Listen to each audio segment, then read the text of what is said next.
అంటే ఇవాళ జరిగిపోయే parliamentary party సమావేశంలో ఆ, ప్రధానమంత్రి ప్రమాణ స్వీకారానికి కావాల్సిన అన్ని ఏర్పాట్లు పకడ్బందీగా చేస్తున్నట్టు తెలుస్తోంది. అలాగే ఏపీలో కేంద్ర మంత్రులు ఎవరెవరు రాబోతున్నారు, జనసేనలో ఎవరెవరికి కేంద్ర మంత్రి పదవులు దక్కబోతున్నాయి కూడా ఇవాళ తేలబోతుందా?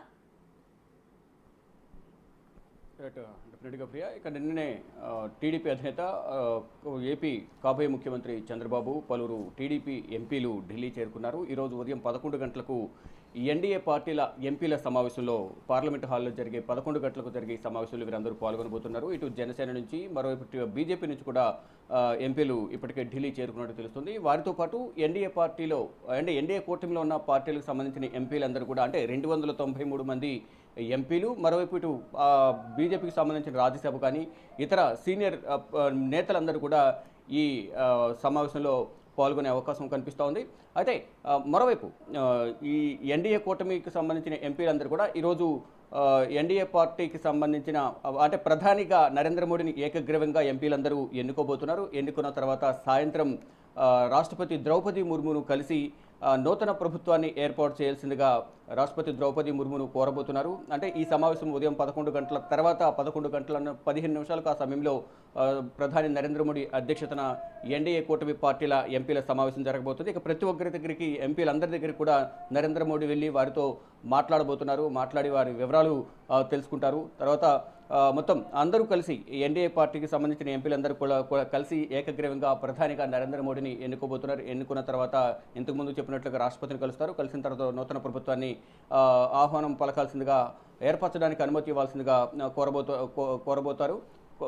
తర్వాత 9వ తేదీన సాయంత్రం 6 గంటలకు భారత ప్రధానిగా 3వసారి నరేంద్ర మోడీ ప్రమాణ స్వీకారం చేయడానికి ఇప్పటికే రాష్ట్రపతి భవన్లో ఏర్పాట్లు చకచకా జరుగుతున్నాయి. రాష్ట్రపతి భవన్ అధికారులు ఇట్లా మరోవైపు కేంద్ర ప్రముఖులు అంటే కీలక శాఖలకు సంబంధించిన అధికారులందరూ కూడా ఈ ఏర్పాట్లు చేయడంలో నిమగ్నమై ఉన్నారు.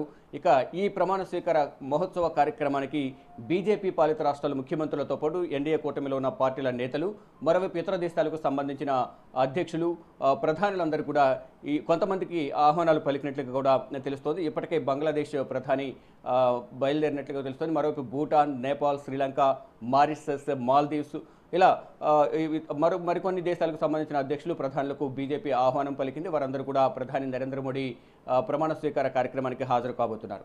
మరోవైపు ఈ ఎన్డీఏ కూటమిలో కీలకంగా వ్యవహరించబోతున్న చంద్రబాబుకు సంబంధించి ఇప్పుడంతా హాట్ టాపిక్గా మారింది. ఏపీకి సంబంధించి ఎక్కువ అంటే ఇటు ఏపీలో ఈ టీడీపీకి సంబంధించి జనసేన, బీజేపీ ప్రతి పార్టీకి కూడా కేంద్ర మంత్రివర్గంలో స్థానం చోటు దక్కే అవకాశం ఉంది. అదే ఎంతమందికి అవకాశం ఉంటుంది అనే దానిపై కూడా కొన్ని చర్చలు అయితే జరుగుతున్నాయి. అంటే ఇప్పుడు ఈక్వేషన్స్ 4 ఎంపీలకు ఒక శాఖను కేటాయించే అవకాశం అయితే కనిపిస్తుంది. అంటే ఒక మంత్రి పదవి అంటే టీడీపీకి 16 మంది ఉన్నారు కాబట్టి 4 శాఖలు వచ్చే అవకాశం కనిపిస్తోంది. కానీ ఇక్కడ బయట ప్రచారం మాత్రం 5 నుంచి 6 వరకు శాఖలు టీడీపీకి కేటాయించే అవకాశం ఉన్నట్టు కూడా ఒక ప్రచారం అయితే జరుగుతుంది. మరోవైపు జనసేనలో ఒకరికి, బీజేపీ నుంచి 2 సీనియర్లు ఉన్న నేపథ్యంలో ఇటు సీఎం రమేష్, మరోవైపు పురంధేశ్వరి ఇద్దరికి కూడా సీనియర్లుగా ఉన్నారు.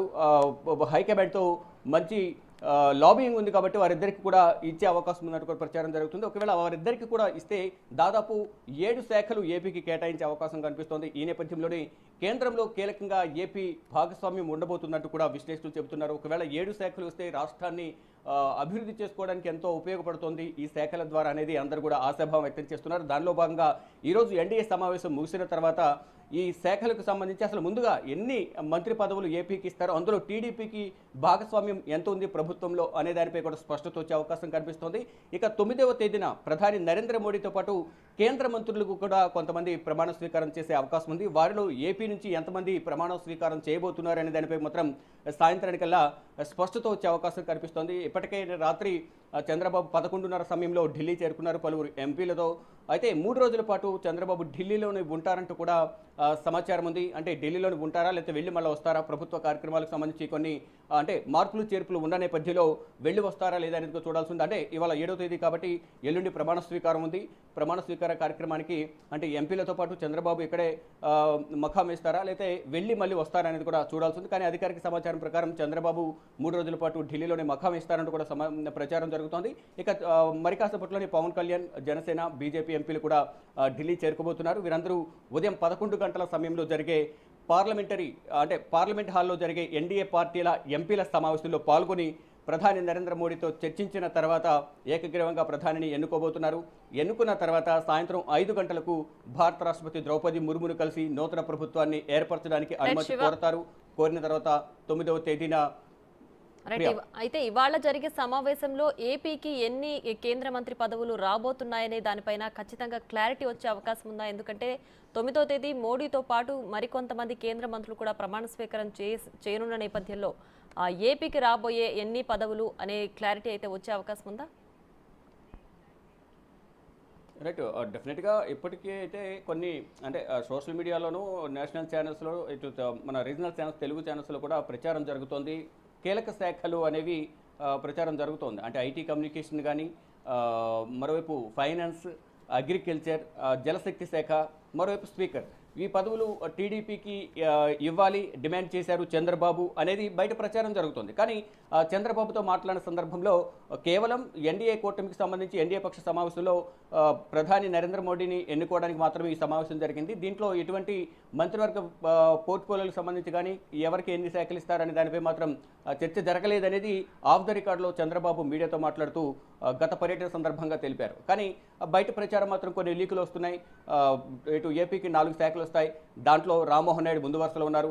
తర్వాత నూతన ఎంపీగా ఎన్నికైన పెంబసాని చంద్రశేఖర్కు అంటే విద్యావంతుడు, వ్యాపారవేత్త కాబట్టి ఆయన అనేక కంపెనీలను ఏపీలో పెట్టుబడులు పెట్టని తీసుకురావచ్చే అవకాశం ఉంది కాబట్టి ఆయనకు ఎంఓఎస్ ఇచ్చే అవకాశం కనిపిస్తోందని చెప్తున్నారు. మరోవైపు విద్యా సంస్థల అధినేత రెండవసారి ఎంపీగా గెలిచిన లావు శ్రీకృష్ణదేవరాయలకు కూడా అవకాశం ఉంటుందంటూ కూడా టీడీపీ నుంచి ప్రచారం జరుగుతుంది. ఇలా ఒక్కొక్కరి పేరు బయటకు వస్తుంది. చూడాలి మరి ఎవరికి అవకాశం దక్కుతుంది, ఎవరిని క్యాబినెట్లో తీసుకుంటారు, చంద్రబాబు ఎవరికి అవకాశం కల్పిస్తారు. అంటే అటు కేంద్ర క్యాబినెట్లో డిసైడ్ ఫ్యాక్టర్గా చంద్రబాబు కూడా ఎన్డీఏ కూటమిలో ఉన్నారు కాబట్టి అక్కడ ప్రతి ఒక్క దాంట్లో చంద్రబాబు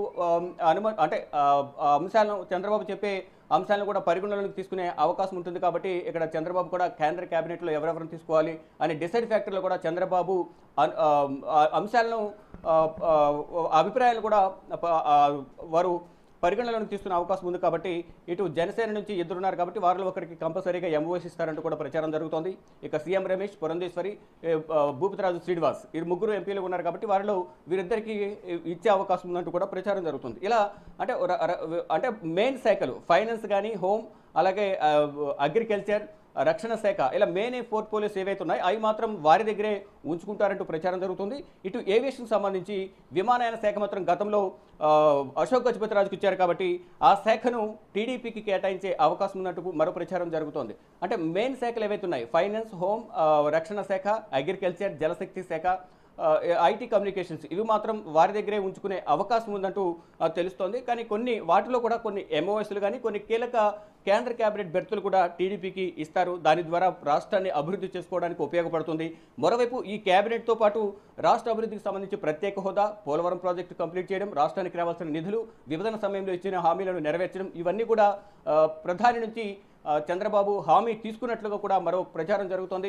దీంట్లో గత పర్యటన సందర్భంగా ఇటు పవన్ కళ్యాణ్ కానీ, చంద్రబాబు కానీ ఇటు ప్రధాని నరేంద్ర మోడీతో మాట్లాడి రాష్ట్ర అభివృద్ధికి సహకరించాలి, రాష్ట్రాన్ని ఈ 5 సంవత్సరాల కాలంలో అభివృద్ధి చేయడం ద్వారా మరో 5 సంవత్సరాలు కూటమి అధికారంలోకి వచ్చే అవకాశం ఉంటుంది కాబట్టి ముందుగా రాష్ట్రాన్ని అభివృద్ధి చేద్దాం, కేంద్ర క్యాబినెట్లో కూడా మంచి పదవులు ఇవ్వాలని ప్రధానిని కోరినట్లుగా కూడా సమాచారం అయితే ఉంది. ప్రియా. శివ, థాంక్స్.